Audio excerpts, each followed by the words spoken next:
पखारो तोरे सेवाला मैं गाँव दाई सेवाला मैं गाँव माँ ए माता खेलत कूदत चली आबेना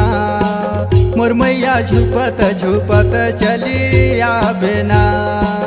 सेवाला ले ले जग जनी माँ ए दाई खेलत कूदत चली आबेना पाँव पखारो तोरे सेवाला मैं गाँव दाई सेवाला मैं गाँव माँ मोर माता झुपत झुपत चली आबेना ए दाई नाचत झुपत चली आबेना मोर माता खेलत कूदत चली आबेना।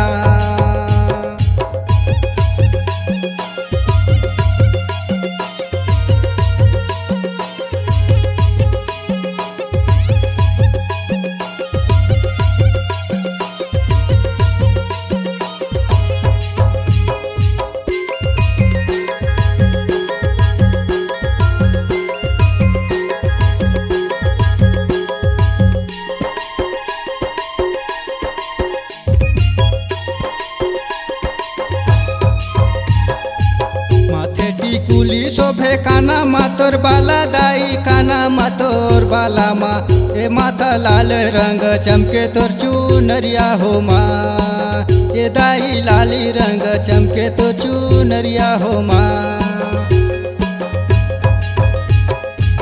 माथे टिकुली शोभे काना मातोर बाला दाई काना मातोर बाला माँ ए माता लाली रंग चमके तोर चुनरिया हो माँ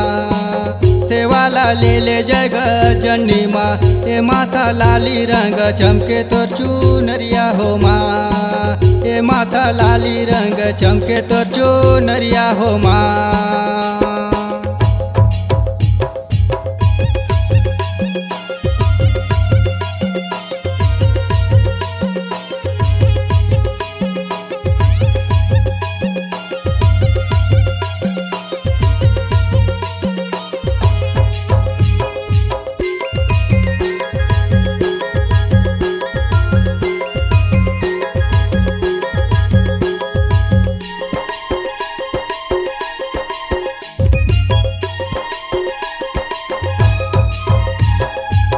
सथा के फूल देवी अड़हुल के फूल दाई अड़हुल के फूल माँ ए दाई तोरे चरण माँ चढ़ाओ माँ ए देवी तोरे चरण माँ चढ़ाओ माँ। सरधा के फूल देवी अड़हुल के फूल दाई अड़हुल के फूल माँ ए दाई तोरे चरण माँ चढ़ाओ माँ सेवाला ले ले जग जनी माँ ए दाई तोर चरण माँ चढ़ाओ हो माँ ए दाई तोर चरण माँ चढ़ाओ हो माँ।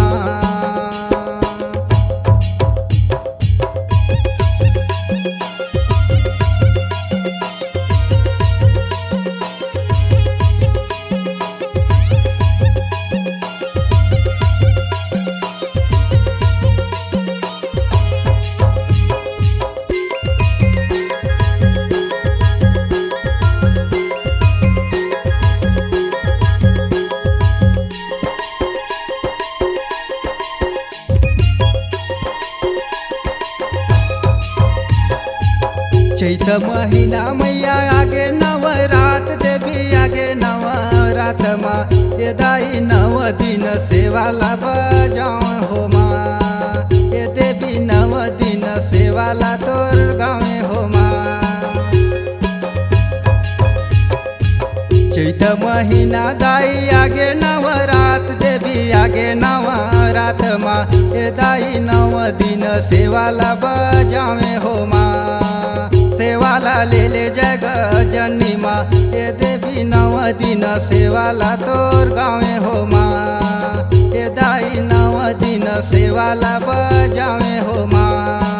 पाँव पखारो तोरे सेवाला मैं गाँव दाई सेवाला मैं गाँव माँ ए दाई खेलत कूदत चली आबे माँ मोर मैया नाचत झुपत चली आबे ना।